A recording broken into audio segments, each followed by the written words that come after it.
প্রত্যেক দিন দুপুরবেলা বাইরের কেনা খাবার খেয়ে মুখে যেন চড় পড়ে গিয়েছে। তাই আজকে খুব সহজেই বানিয়ে নিয়েছি বাঙালির প্রিয় এই লাল ডিমের ঝোল। কড়াইতে আমি অনেক আগে থেকেই জল গরম করতে বসিয়ে দিয়েছি।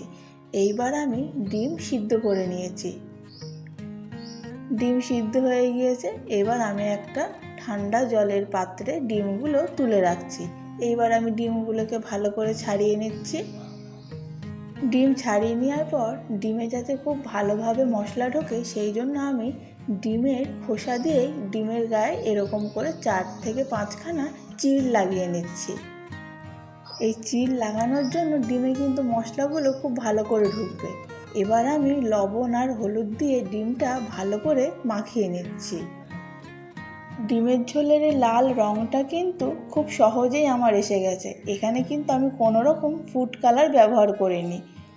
তাহলে চলুন দেখিয়ে দিই কী করে এই লাল রঙটা এসেছে। কড়াইতে তেল গরম করে আমি লবণ হলুদ মাখানো ডিমগুলো ভালো করে ভেজে তুলে রাখছি। এইবার ওই তেলেই আমি আগে থেকে কেটে রাখা রসুন কুচি ফোড়নের জন্য দিয়ে দিলাম। রসুনটা হালকা লাল লাল হয়ে এলে এবার আমি এর মধ্যে দিয়ে দিচ্ছি আদা কুচি, দিয়ে খুন্তি দিয়ে খুব ভালো করে নাড়াচাড়া করে নিলাম। আদা রসুন থেকে কাঁচা গন্ধটা দূর হলে আমি এর মধ্যে দিয়ে দিচ্ছি পেঁয়াজ কুচি। পেঁয়াজ কুচি দেওয়ার পর আমি খুন্তি দিয়ে সব কিছু ভালো করে মিশিয়ে নিচ্ছি। দুপুরবেলার পাতে যদি এইরকম ডিমের লাল লাল ঝোল থাকে তাহলে আর কী বা চাই। পেঁয়াজটা হালকা গোল্ডেন ব্রাউন হয়ে এলে আমি এর মধ্যে দিয়ে দিচ্ছি আগে থেকে কেটে রাখা এই রকম করে আলু। এইবার আমি ঘরোয়া কিছু মশলা দিয়ে দিলাম এর মধ্যে। লবণ, হলুদ গুঁড়ো, লঙ্কার গুঁড়ো, ধনে গুঁড়ো আর জিরে গুঁড়ো। সব মশলা দেওয়ার পর আমি খুব ভালো করে মশলার সাথে সব কিছু মিশিয়ে নিচ্ছি। মশলা যাতে ধরে না যায় সেই জন্য আমি এতে অল্প পরিমাণে জল দিয়ে দিলাম।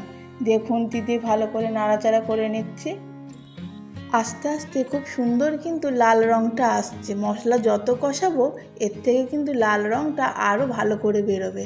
এইবার আমি এর মধ্যে দিয়ে দিচ্ছি একটা গোটা টমেটো কুচি। টমেটো যেহেতু লাল সেহেতু কালারটাও কিন্তু দুর্ধর্ষ এসেছে। এইবার মশলা থেকে তেল ছেড়ে দিলে আমি সব কিছু সিদ্ধ করে নেওয়ার জন্য এর মধ্যে দিয়ে দিচ্ছি পরিমাণ মতো জল। সব কিছু ভালোভাবে ফুটে এলে আমি এর মধ্যে ভেজে রাখা ডিমগুলো দিয়ে দিলাম। খুন্তি দিয়ে হালকা নাড়াচাড়া করে নিচ্ছি। সব কিছু ভালোভাবে সিদ্ধ হয়ে গেছে। এবার আমি ওপর থেকে দিয়ে দিচ্ছি গরম মশলা গুঁড়ো। আবারও গরম মশলার সাথে সব কিছু ভালো করে মিশিয়ে নিচ্ছি। গন্ধটা কিন্তু খুব সুন্দর বেরিয়েছে। আর দেরি না করে আপনারাও বাড়িতে একদিন ট্রাই করে নিন এই রকম লাল ডিমের ঝোল।